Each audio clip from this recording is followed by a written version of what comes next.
Hi, this is Zibby Owens, and you're listening to the award-winning podcast, Moms Don't Have Time to Read Books.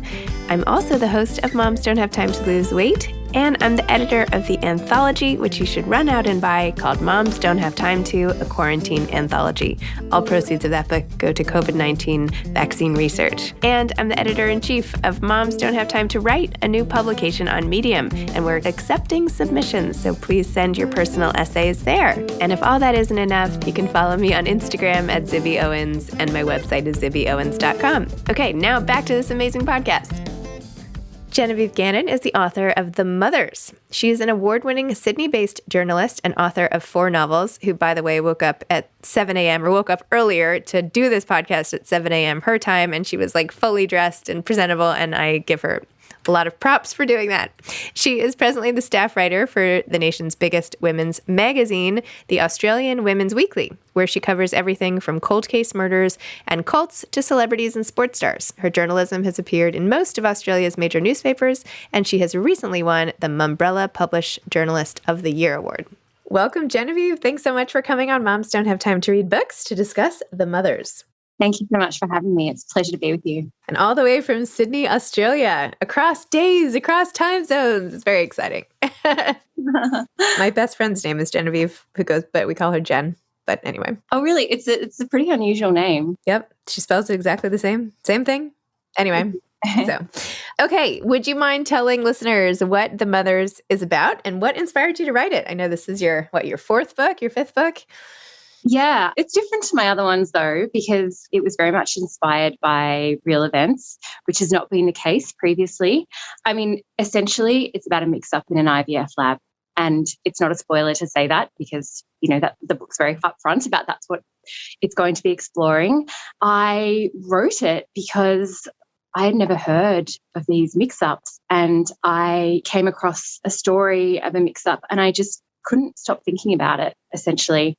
I work as a reporter in Sydney, and I was looking into the IVF industry here. I write for a magazine that's very female-focused, and our local, this is quite boring, but our local regulatory body was sort of cracking down on some slightly advertising practices that we'll just say were not best practice. And so I was just kind of looking, reading articles and just kind of poking around. And yeah, I stumbled across this very old article. I think it was nearly 20 years old when I found it, but it was about 2 couples from New York, and one couple had had a baby, and a judge had ordered them to give that baby up. It turned out there had been a mix-up in the lab. The baby was 4 months old when the judge said, you need to give this child to their biological parents. And I just read one article and I just could not believe it. I couldn't stop thinking about it. And to me, my gut reaction was, that's so unfair and that's such a wrong call to the, these parents that have bonded with this baby and the baby that only knows these parents. But the more I read, I went back, I couldn't stop thinking about it. I read the judgment and I read some other cases. And then I changed my mind. I thought, well, maybe that was the right call. And I couldn't stop thinking about it. And I initially wanted to write it as a feature story. I thought it would make a really interesting investigation for our magazine, but it's quite rare, thank God. And the case was quite old and it wasn't Australian, so it just didn't really fit that profile. But I couldn't stop thinking about it. So I thought maybe this is an interesting subject for a novel where you can sort of explore some of the issues that arise when these mix-ups occur. Wow. So really it's a failed article pitch that led to this whole... Yes.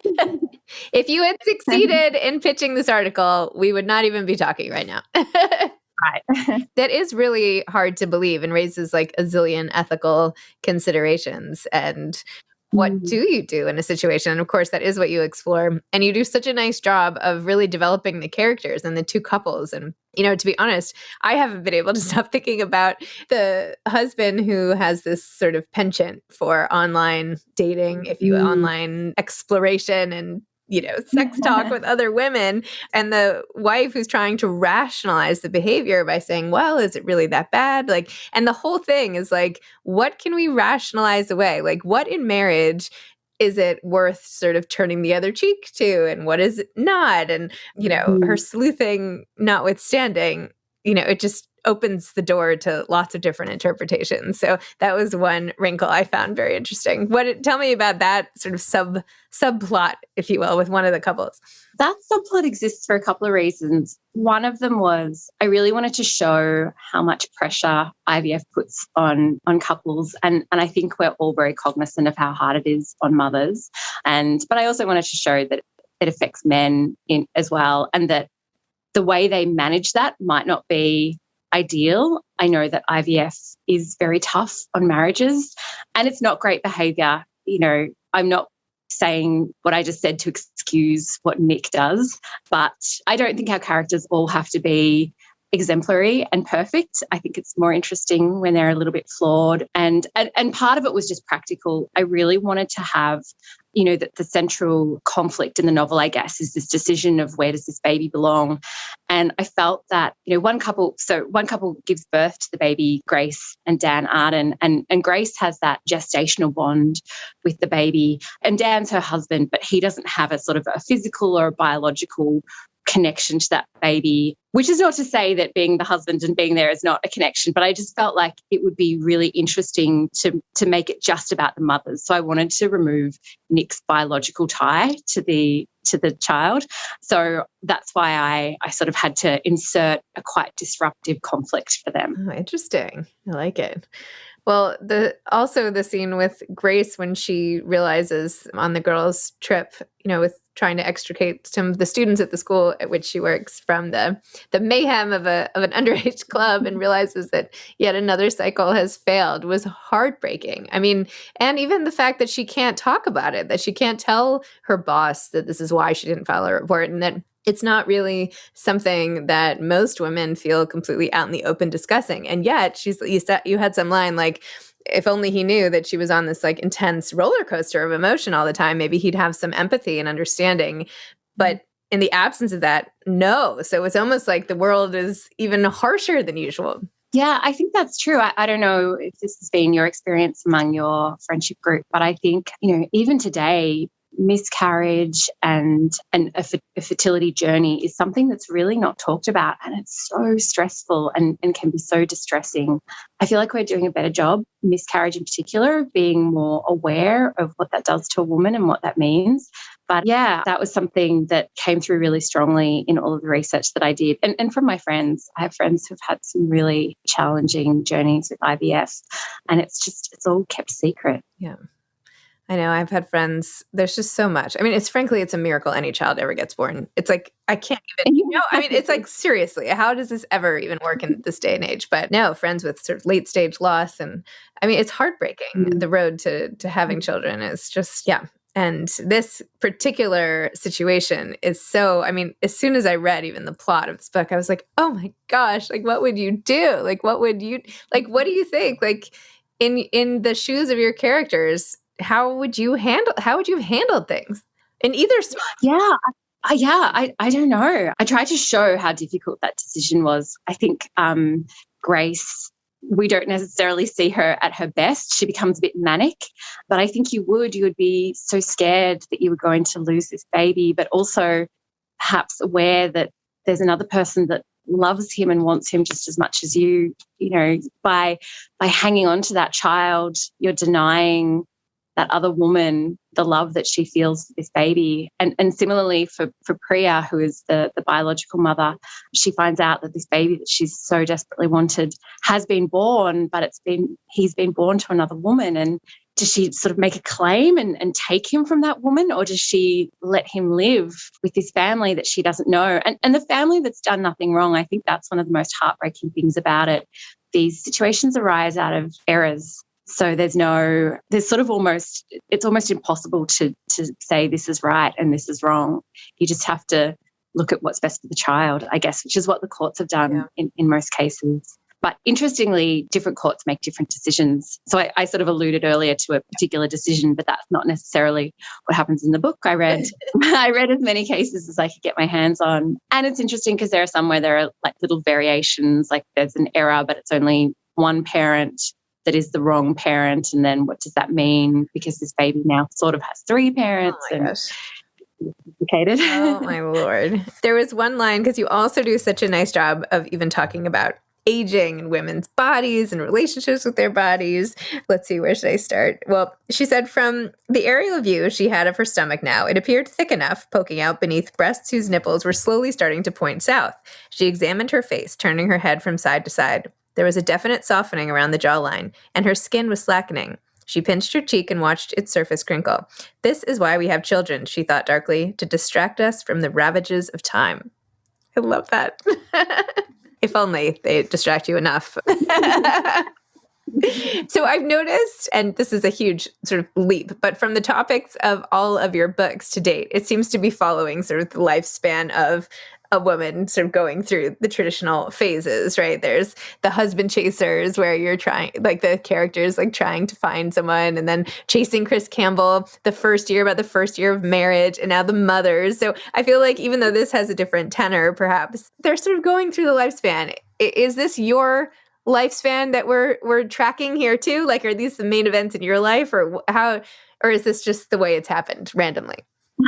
It's kind of a coincidence, I guess. Yeah, it sort of has followed the same general, although not really. I'm not married, so I haven't had that first year, and I definitely wasn't a husband hunter. I suppose naturally the topics you're thinking about and the topics you're talking about with your friends are the things you're really mulling over. So when you come to begin a novel, which is a major project, naturally you may sort of tend to explore issues that are going on. But interestingly, Husband Hunters came about because I interviewed John Gray, who wrote Men Are From Mars, Women Are From Venus. And he said that he wasn't saying this completely. It was sort of just a throwaway line, but it really stuck in my head. He was saying that some women should stop being so romantic and imagining this Prince Charming, and they should be more pragmatic. And I just couldn't stop thinking about that. And I thought, wow, imagine if you took a really pragmatic, like cold approach to marriage the way you would approach getting your dream job or something like that. So yeah, they tended to be, they all do tend to be kind of triggered by my work. But yeah, I think also what is going on with my friends and myself at that time. And tell me about this amazing journalism career that you've built, and how you even got your toe in the door, or your foot in the door, whatever you call it, and how you've sort of built up your career in this slice of publication world. I've been really lucky. I did the thing that everyone does where you go out to a little small town and you do the regional reporting and you go to the council meetings and you sort of learn the basic skill set out there. And yeah, just was lucky enough to kind of, then got a job in the city, and I was a court reporter for some time, which I really loved and had no intention of giving up. But I got offered a job to be a feature writer at a magazine in Sydney.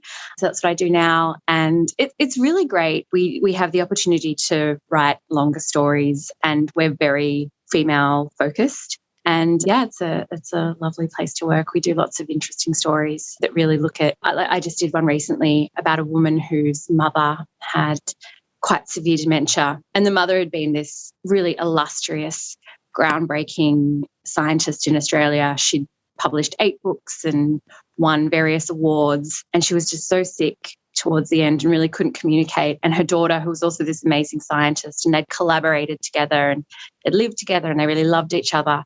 She gave her a drug called Green Dream one night, a sedative, and the mother died. And there was a big trial. She was originally charged with murder, and then the jury found her not guilty of murder, but guilty of manslaughter. So the judge had to decide, do I jail this woman or do I just give her what's called a community corrections order?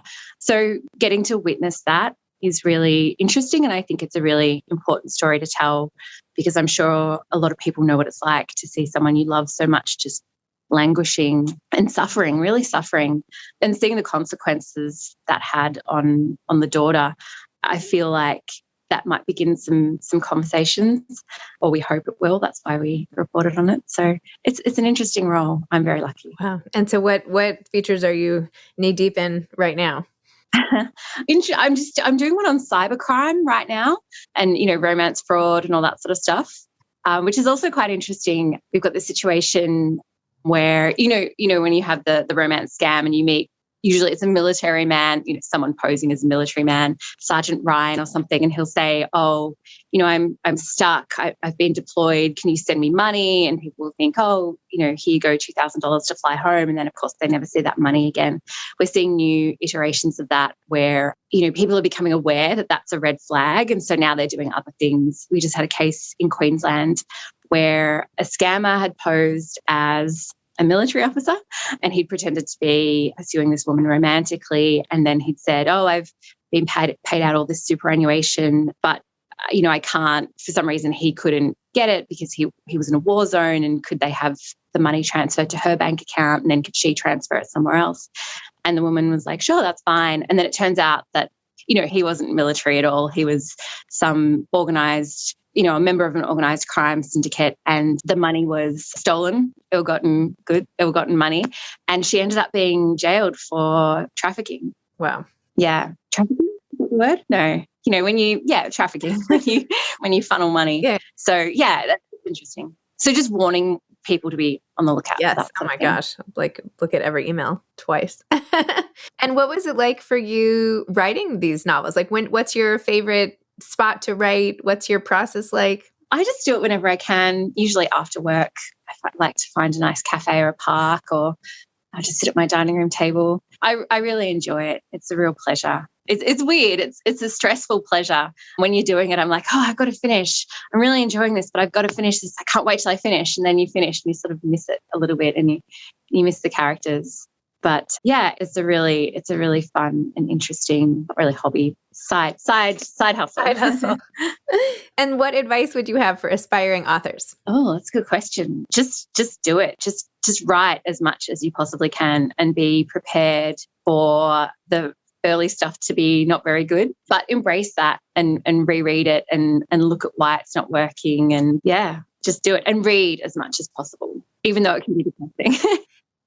You read a book and you're like, oh my God, I'm never going to be this good. No, you're very good. It's good. Your book is really good. I'm sure you know that. Oh, thank you. Good.